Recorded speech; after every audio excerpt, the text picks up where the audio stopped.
Welcome to episode 21 of the Bulls REKAP Podcast. I'm Joe Colley of the Chicago Sun-Times. As usual, you could read me in the Chicago Sun-Times, or you could follow me on X, Twitter, whatever you want to call it. J. Colley Hoops. Follow at your own risk.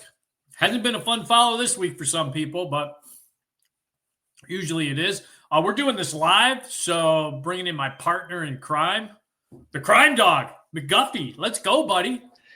Let's dance. What's up, Joe? You've been all over the place, man. What a crazy couple of weeks. Yeah, got back from the West Coast, had a little chance to get a little breather, and it was quick.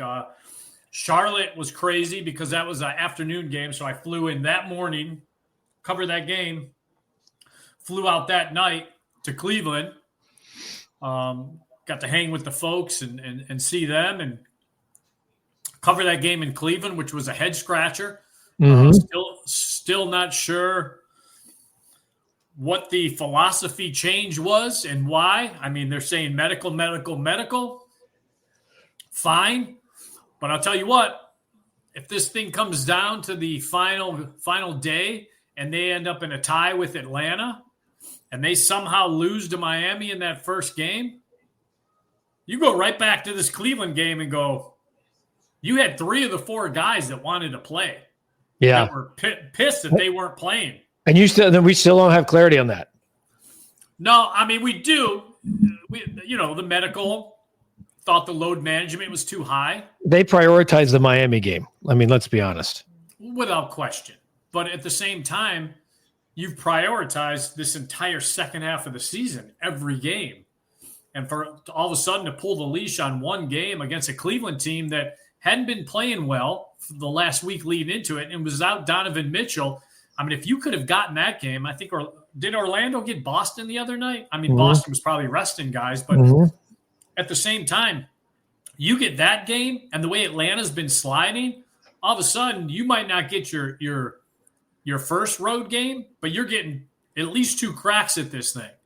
And to me, that's a huge difference because I'm just not a big believer. Out of the 4 teams, I would say the toughest matchup because of their physicality is Orlando.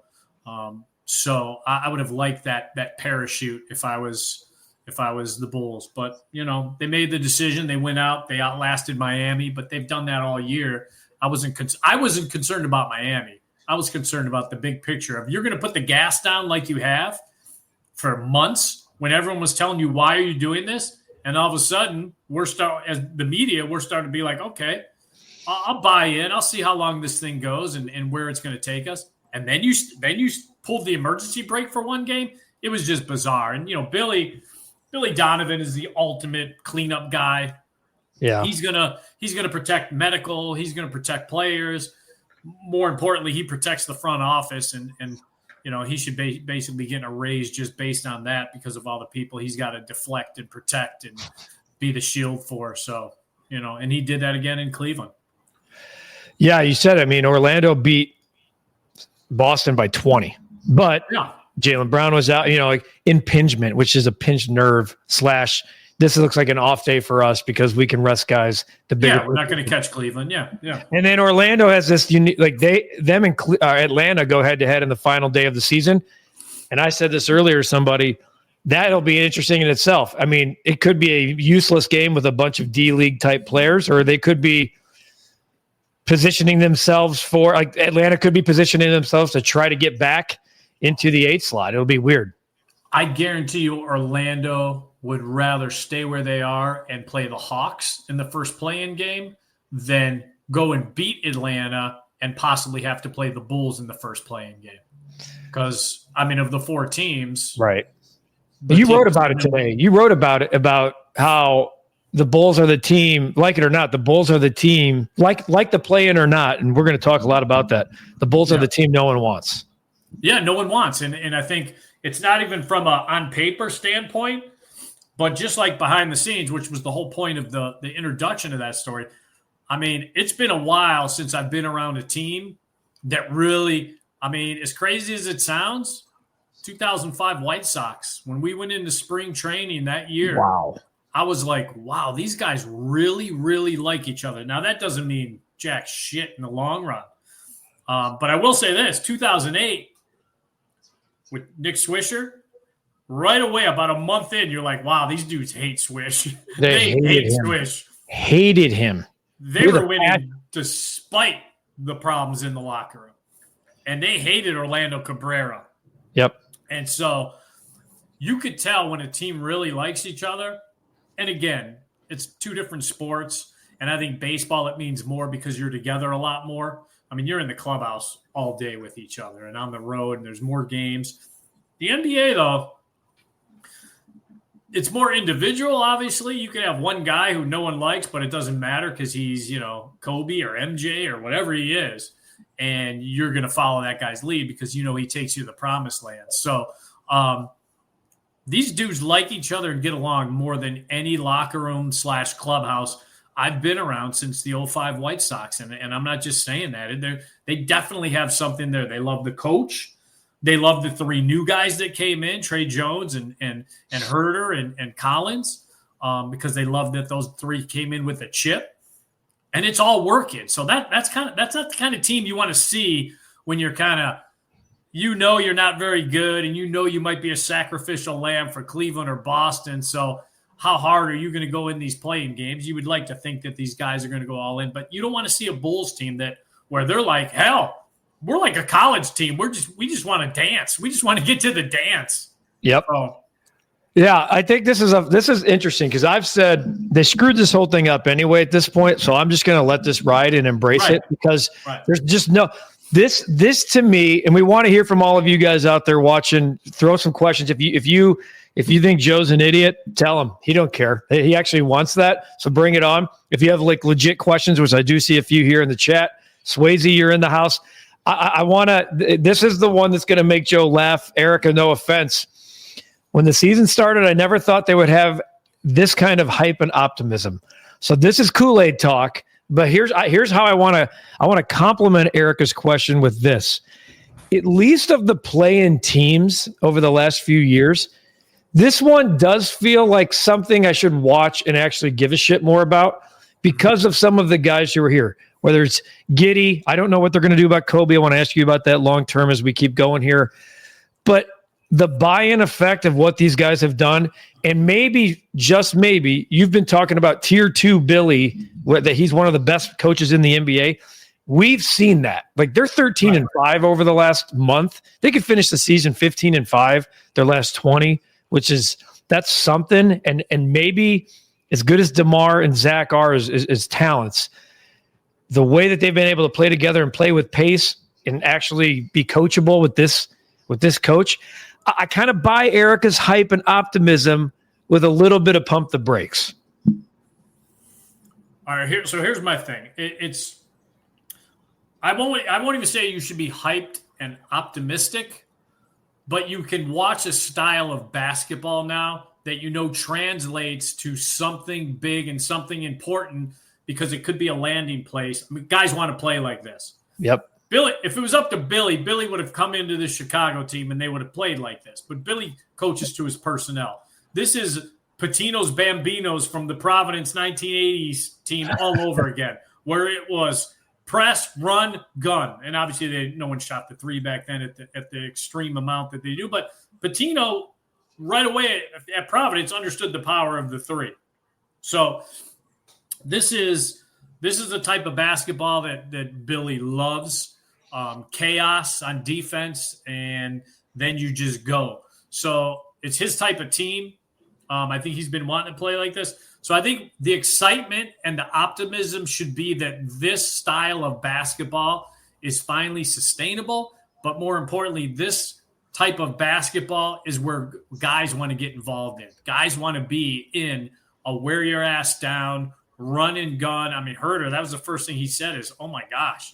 First he ripped on Sacramento's offense, and then he said, I mean, this is what if you're a shooter and you like to play up tempo, this is where you want to play. So I think the excitement should be they have identified a style of play that is attractive, whether it's for sign and trade guys. I still don't think free agency is Chicago's a big free agency spot because to me, there's only a couple of those and a lot of it's based on weather and warm weather and stuff like that. But at the same time, if you're a sign and trade guy and you could be like, hey, this fits my style, I mean, all of a sudden they know the philosophy. And so that's what I would be excited about. As good as they played, they're still number 9. People are forgetting that. Yeah. Right.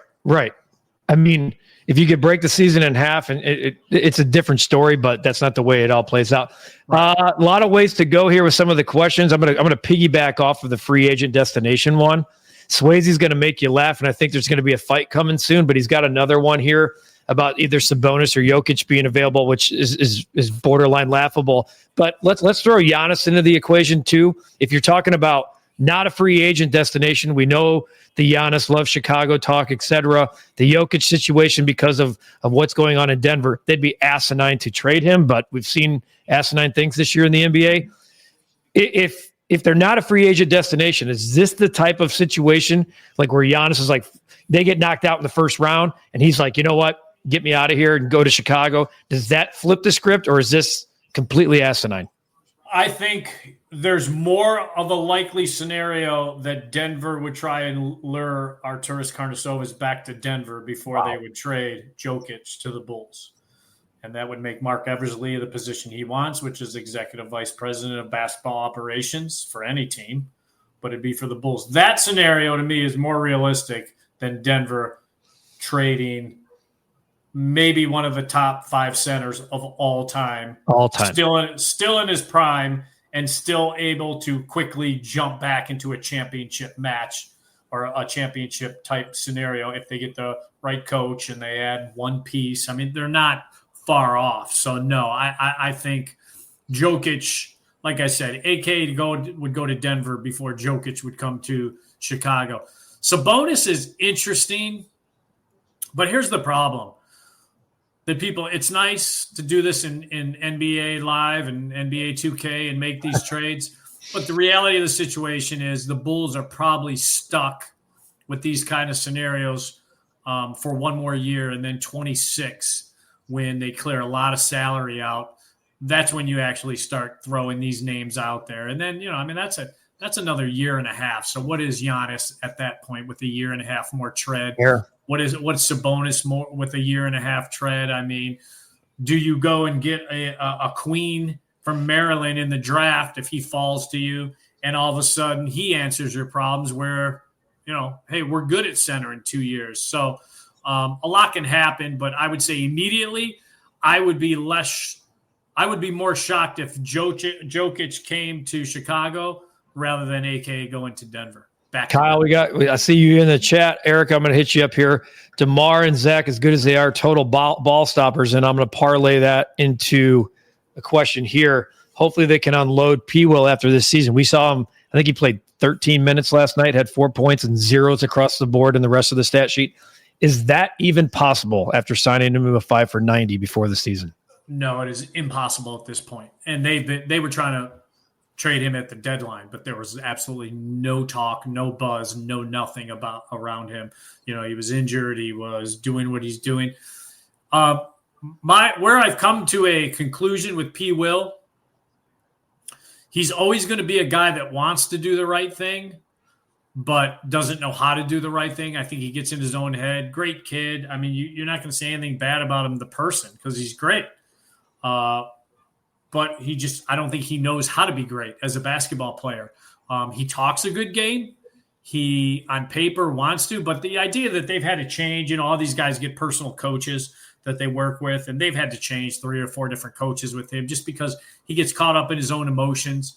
Patton's working with him now, and that's probably been the most consistent guy getting through to him. But look, I mean, he doesn't rebound well enough. His defense isn't that great. I know Billy always talks about his defense, and I think it's more because of he's a physical specimen, so his defense at least looks the part against more physical guys. But I don't think he's a very good defender. I've seen a lot of blow-bys the last couple of years from opposing players. This is not going to be a Kobe White thing where all of a sudden he jumps in year 5 or 6. To me, that window passed. So, no, get ready for 4 more years of P. Will. And the other thing with P-Will, before I go to our next comment, is just whether it's a personal coach looking for connection, you had great work. I mean, DeMar DeRozan is about as good of a worker in the offseason as there is in the league. Without question. And promoted you on the highest level. And you can't, like, it doesn't click there to me. No. I'm with you. Like, it just never will. He'll be one of those guys you talk about that came through Chicago and just and the thing is, he's almost been passed up. You know what I mean? Obviously, Modest has already passed him up, and if they draft another forward or another big, all of a sudden, DNP. Collins is back next year. I mean, I just see him slipping further and further, where he's like your 8th or 9th guy off the bench. Insane. Kyle, what's up, Joe? If you were picking in the upcoming draft, who do you take? What do you think? Who do you think you ultimately selects? Obviously, Kyle, we got to wait for the lottery and actually how this whole playing stuff figures out or fills out. But Joe, how do you answer these? Yeah, I mean, Knippel's obviously going to be in that drafting range if you want more shooting and you want a guy to learn from Herter. I think he's more athletic than Herter, and I think he's a better defender than Herter. But he could definitely learn some swag from Herter, because that dude, Kevin Herter, he's an 80s teen movie bad guy. He's Cobra Kai. I was just going to say, is he Johnny? Is he Johnny? He's not Johnny, but he would have been in Cobra Kai hanging with Johnny. Okay. Yeah. He would have said sweep the leg, Johnny. He would have been like Dutch or any of those guys where it's just like, we're not letting up on LaRussa. No, we're hitting him again. So Knippel, I think, will be in that territory. But again, I mean, it's such a fine line. Do you finish like 11 or 14 or 17? You know what I mean? Right. Because if you get out of the play-in and you're in that 16, 17 spot, you could wave bye-bye to Knippel. You could wave bye-bye to Queen. I mean, those guys are in that kind of 11 to 14 area, depending on how the combine and the workouts go. But, the differences are you're changing your – this was a draft where I felt like one is by himself. He's one of one. 100%. Then 2 and 3, at least on paper, you would think Harper and Ace Bailey. I actually like VJ Edgecombe better than Bailey. I think he's got more explosion. If you look at mocks, too, he's starting to jump Bailey. Yep. But I'll give the benefit of the doubt, go 2, 3, and 4 through that second tier. Then you're almost going 4 through 11 or 12 best available. And there's some good availables. When you get to 16, 17, to me, this draft takes a big dip. And that's why I just didn't understand a lot of things that went on with the decision-making of roster building this year. But, here we are, and we're going to have asses in the seats next week, one way or the other. And that's about $1 million more in Uncle Jerry's pocket. So I'm sure he'll be happy. And that's why I'm like, to hell with it. Let's embrace it. Because they could go from screwing up the original decision, which was not going for Cooper Flagg, and really screwing up with a team that cares and gives a shit about each other and their coach and wants to get into that 8 slot, to really throw the whole thing out the window and be in that 16, 17 area. Yeah, and I will say this. It'd be a catastrophic failure, maybe not from a draft standpoint, but if they did all this and they lose the first-round game, say it's Miami, and somehow Spoelstra comes in and gets the boys to do what Miami does in heat culture, and they lose that first-round game after all of this, oh my gosh, a lot of questions fired in AK's direction come media exit day. Can't wait for those, because God knows they'll just come with clarity and full of answers. It's time for me to there's a couple of questions in here. I think it's time to stir the pot a little bit. This one makes me laugh. This one really does just make me laugh, because float P. Williams and a draft pick out there, and then Io and a signing. Like, Steven, before Joe laughs at you, and I'm not trying, we appreciate the comment for sure. What garb, other than Io being attractive to somebody in a sign and trade, maybe, what here is attractive? What team's going, oh yeah, give me a player that has talent but no idea how to get there, a questionable draft pick, and a guy coming off the bench, or maybe a guard, maybe a starting guard. I don't know. I think the only scenario where you can call up a team and say draft pick and P. Will would be a team like the Lakers, who tried to get rid of Dalton Knecht and had to bring him back. But I still think they would be like, yeah, we need some physicality up front. We do need right there. Hang up the phone. Yeah, but nah, we're good. We'll just take our chance in the draft. So To me, it's such a slim opening to move P. Will. I don't really see any scenario, but I would make a call on Dalton Connect, especially if you're in that 16 to 17 range, and Connect he seems like he wants to be out of there now. Oh my God. Ever since that day. Yeah. It just seems like he's like, I see how you guys feel about me. So let's really make this happen this off season. And I don't care what anybody says. I would take Dalton Connect over anybody in this draft that's at 16 or 17, especially with this style of play that Billy wants to do, and just kind of this run and gun and obviously lean on 3-pointers. I think he would be – I don't care about his age. I don't care about his ups and downs this year. I think he'd be really good in that kind of scenario. That's your only way out of it, and that, to me, that's even really slim to none. And the IO sign and trade is really hard to do because he's been coming off an injury, and he's not going to be healthy. They're calling it a 5 or 6 month injury. He's not going to be going at it basketball, full contact physicality till probably August. Maybe he's a quick healer and it's July, but this was a serious surgery and he's going to be out a while. Really good info there, Steven. So maybe it wasn't as crazy as I originally slammed you on, but yeah. No, it's pretty crazy. Yeah, okay, it's pretty crazy. Let's go to Pablo. I like Billy. We just saw Malone fired on a 4 seed. Does Billy last through the next rebuild or just whatever the Bulls are doing now, or will he be getting a pink slip around Christmas soon? Here's where it gets interesting. I mean, they did the big secret Billy extension. Right. So I think he's got this year, next year. You're not going to want to lame duck him. So based on how this year goes, maybe they revisit an extension with him mid next season, depending if that season's going well or even before the season. But again, I think a lot has to play out, not only like in the off season and the beginning of next season, just in the next week or so. But I really think that he's got 2 things on his side. The front office loves him and ownership loves him more. So they are sold on Billy. They believe in Billy. I think he's the best coach by far. It's not even close that they've had, and it doesn't say a lot, but since Tibbs. And I would probably say it's fair to put him in the top 5 in the last 30 years as far as Bulls coaches. So, I think it'd be interesting to see what happens. But no, this isn't. The ownership loves Billy. This is not a toxic environment with Malone. Like stuff is going on behind the scenes, and obviously, I think more and more will come out with Denver and what was exactly going on. But you didn't see a lot of players. You didn't see a lot of players very upset. I mean, they interviewed Jokic, and he was like, "Yeah, we like him." And so, yeah, but it isn't. It isn't like he said after the game. Yeah, that didn't tell me. He's like, sometimes really you shake the beast. You shake the beast. Yeah. And the beast wakes up. So, there's that strange, shocking, yes, but there's definitely more to that story. Okay, before we did this podcast, you were out there riling people up on X, which is fun. That's why he's a follow that he does. That's why Joe says, you can follow me there. I wouldn't suggest it because if you're going to mix it up, he's going to come at you. Swayze is hitting you right where you were hitting prior to coming on here. So they already have a flag on the team, which first off, Swayze, I love you.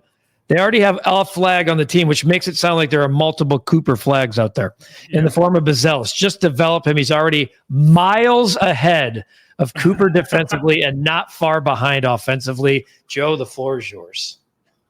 He's nowhere near defensively where Cooper Flagg is. And you know how I know this? Because Cooper Flagg didn't have to be sat and benched and babied and brought along slowly when they put him with Team Select against the best in the world in Team USA, and he was beating asses physically and mentally. High IQ guys like AD, guarding 3s, 4s, and 5s. They showed a couple highlights from the U.S. Select and Team USA. I talked to coaches that were in that gym, and they said it's not even about the highlights you saw. It's about all the little things he does. It's not even close. It's not even close. And I don't think people understand that last year at this time, when Modest was 19, he was on a G League Ignite team that won like 4 or 5 games going against 2-way players. Cooper Flagg, people are going to be like, well, Cooper Flagg was only playing in college. Yeah, when he should have been a high school senior on a team that lost 3 or 4 games all year long, and he led them in every statistical category. And the number one category that he's the best at is teammate. His DNA and people with the Bulls that know him and know the coaches that have raised him, they will tell you off the record, off the charts in every way possible. And it starts with his makeup. He is the ultimate winner, assassin, Larry Bird / Black Mamba, White Mamba, whatever you want to call him. He is all of that and more with the skill set to match it. Kendall Gill and I we had a quick debate about this because this was kind of Kendall's idea like a month ago, that we've already got our Cooper flag. You don't. And Modest could still be I think Modest could be an all-star. I love the kid. Yeah, that's a big comment. I mean, you tweeted it. The Bulls would never admit it, but they would trade Modest for Cooper flag today and help Modest pack, and they love Modest. No question. Someday, when we're face-to-face, I'll show you a text from a front office person that said, Bulls front office person that said, there's probably 3 players in the NBA that you wouldn't trade for Cooper flag right now. 3 total. 3. This is of like utmost experience that you would not trade for Cooper flag and what people believe he can be. So, well, there you go, Swayze. So I think we all love Modest, but come on. I mean, let's not. There you go. Pablo, wanted to thank you for the answer. Been reading your stuff for a long time. Appreciate all the work. How about you getting some compliments? That's good stuff. I like to see people actually who do. That's my burner. Pablo's your burner. This one's fun because if anyone listened to this podcast with C-Red Fred, there was a lot of yelling. And Kyle wants to know, are you doing another? You guys were yelling at each other like an hour ago. Yeah, I'm look. I actually off the Twitter, C-Red Fred is like a sweetest dude. Yep. But he's turned into a dumb shit on Twitter. And it's just recently. That's why I used to agree with a lot of stuff he said. I didn't get into all the waves he does and the Red Leviathan, but he's a fan at the end of the day. But it's like he got, like I told him, it's like he got dropped on his head like at some time last year. I don't know if it's Bulls fan fatigue where it just makes you crazy, or the Stockholm syndrome that a lot of you fans seem to go through where you're jumping up and down for a number 9 seed. So I'm not quite sure what it is, but his takes lately, he used to take the information and then make good takes out of it. Now he's just trying to throw his information out like just the dumb guy at the water cooler that sounds smart compared to the other idiots at the water cooler. And so, but yeah, I love talking to Fred. I have no ill will towards Fred personally.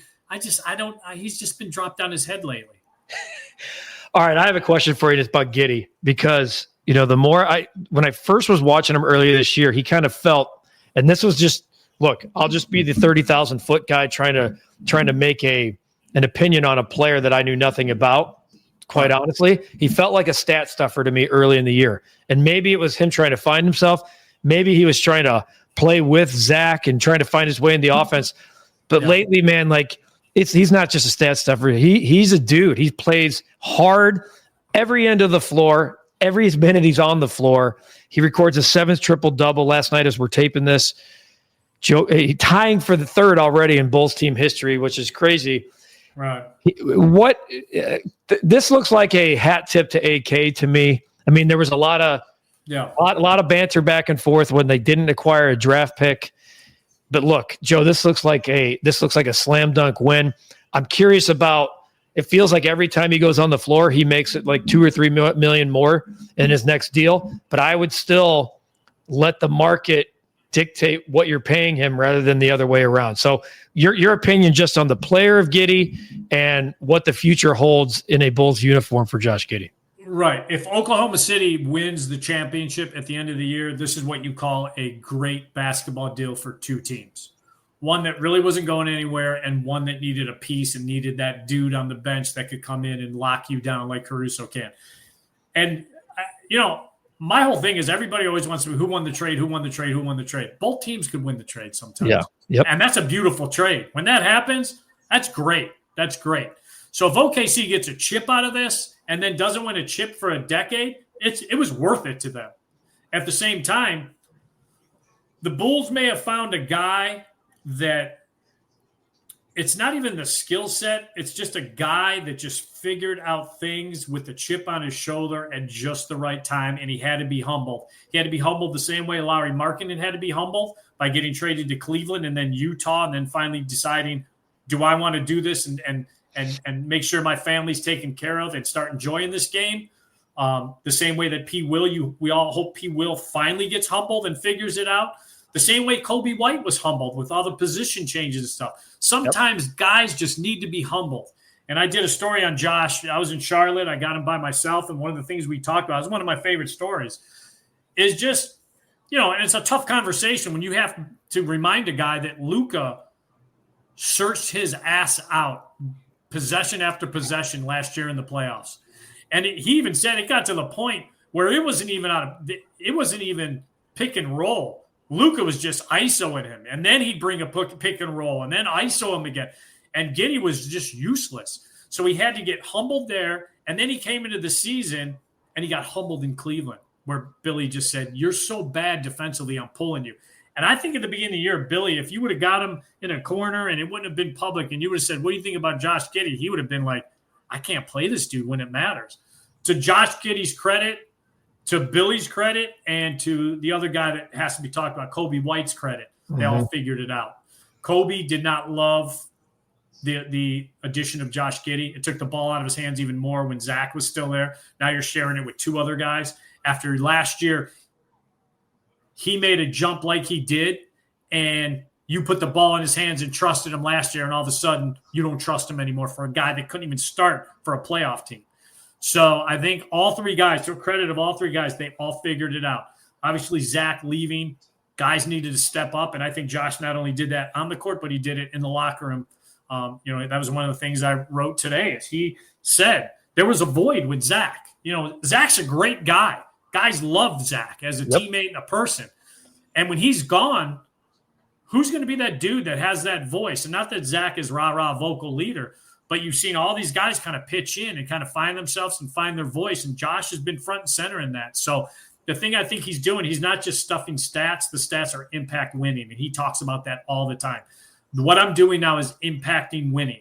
And if that means guarding the best backcourt guy, even if he lights my ass up, I'm going to give him a good effort. And I'm going to play with physicality, which I never understood until probably 3 months ago, where he started to understand I'm a big dude. And I'm a strong dude. And if it's a guard that can go and blow by me, I'm going to give him a step, because my height is going to be the difference maker. That's going to be the thing that kind of puts us on equal ground. And if he's a guy that's more physical, I'm going to bang with him. And I think that's a credit to him, that he wants to be great and is now understanding what it takes to be great. But sometimes in this game, you've got to be humbled. You're Mr. Australia at age 15, 16, and you get on a pro team, and an American guy that's in front of you gets sick or can't make it or got hurt, and all of a sudden they hand the ball to you, and you're doing unbelievable things where you say, I don't have to go to college now. This is my way to the pros. You're not really humbled. Right. And the last year and a half humbled his ass, and I think to the Bulls' benefit, they're getting the kind of the new Josh Giddey 2.0. Yeah, and I mean the game in Los Angeles against the Lakers, when he just was giving it to Luka, like that was like, to me, like I mean, it was before that, but that the way he played against Doncic in that game and was clearly under his skin and getting him teed up. I mean, that was, and the other thing about sometimes you need to be humbled and traded. It just doesn't happen here. Usually it's a guy in Chicago that needs to be shipped out. To see it happen here is actually refreshing for once. Yeah. It's actually feels, Yeah. Usually Chicago is watching that dude do it with the new team, and you're like, oh, where was that? And it's not, and then people want to blame coaching or people. Sometimes It's just the guy. Sometimes the guy just needs that. And I don't think fans understand that enough. Nope. And that's any sport all the time. Any sport. A question about Kobe, because we were talking on this podcast, whether it's with your guests or some of the ones that you and I have done like this with other fans. Early on, obviously, Kobe seemed like a pretty ideal trade candidate in the offseason because he couldn't play with Josh. Well, that has fixed itself because of the work they've both put in. What do you think happens now? Because the Kobe situation is interesting with 1 year left. Super attractive to other teams, super attractive to these Bulls. Well, He's got one more year on the contract, obviously. And then I think Kobe White has played himself into a $40 million a year guy. So how that comes, when that comes, they'll have to address that. But I definitely think going into 26, unless there's something on the horizon that's unforeseen, you're going to probably have Josh Giddey at least at 30 million and Kobe at least at 40 million. And I wrote about this a couple of weeks ago. That's still my concern because you have 70 million invested in the backcourt for two guys that are still not all-stars. And when you look around the East, what Cleveland's got, what the Knicks have, what Boston has, yes, Cleveland's not getting older. Cleveland's like in its prime. But Boston, okay, you can say maybe Tatum and Brown within 2 to 3 years are going to age out. So Giddey and, at least I don't know about that. But I'm saying that's your best case scenario. And then you got Detroit that's coming.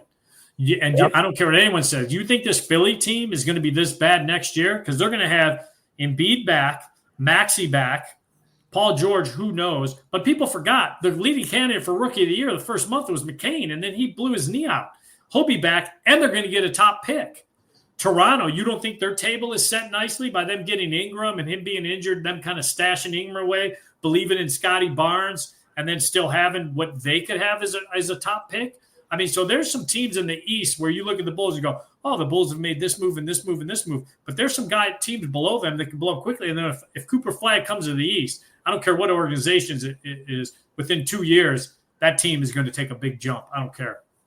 Last couple here I'm going to burn through, and then, Joe, you could take it from there. Really good stuff. Appreciate you guys joining us live here with your questions. It's always good. 2 games left in the regular season against the Wizards and Sixers, and then whatever happens next week, obviously, Joe will have it for you here on the podcast and certainly in the Sun Times. But really good stuff. Giddey has got to stay. I think he's staying regardless. Depends on what the number is, Pablo.